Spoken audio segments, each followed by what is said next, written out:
আসসালামু আলাইকুম রহমতুল্লাহি ওবরাকাতু।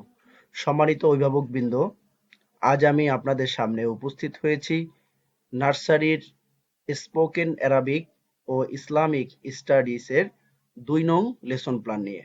তো ২ নং লেসন প্ল্যানে আমরা দেখতে পাচ্ছি যে স্পোকেন অ্যারাবিকে ফা এবং কফ হরফগুলো দিয়ে একটি করে শব্দ অর্থ এবং কাফ এবং কফ হরফগুলো দিয়ে একটি করে শব্দ অর্থ, যার পৃষ্ঠা নাম্বার ১৬, এবং স্পোকেন অ্যারাবিক আস-সলাত কবিতার ৪ লাইন মুখস্থ ১৯ নং পৃষ্ঠা, এবং ইসলামিক স্টাডিজের ১ থেকে ৪ নং প্রশ্ন পড়া, ১০ নং পৃষ্ঠার ১ থেকে ৪ নং প্রশ্ন পড়া, আর হলো সূরা ফালাক মস্ক করে মুখস্থ করানো। তো এখন আমরা চলে যাব যে আমাদের শব্দ অর্থের দিকে। শব্দ অর্থ, সম্মানিত অভিভাবকবৃন্দ, আপনারা দেখতে পাচ্ছেন যে এই ৩টি হরফ দিয়ে ফা, কফ, কাফ শব্দ অর্থ।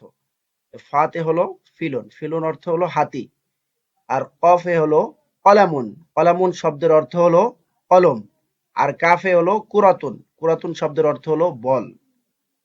এখন আমরা চলে যাব যে সরার দিকে।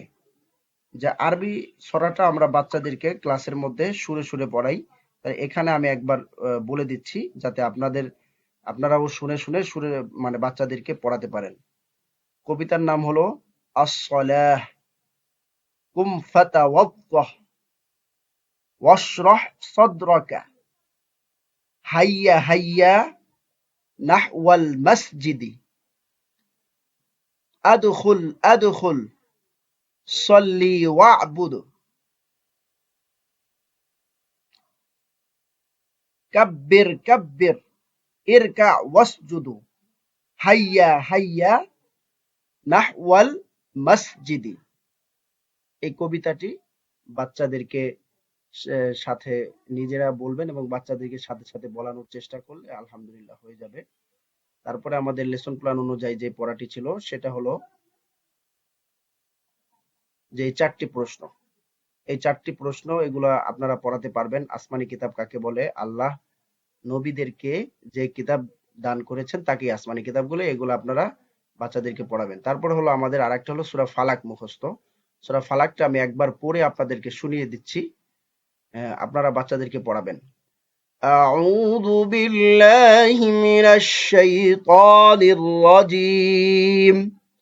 বিসমিল্লাহির রহমানির রহিম।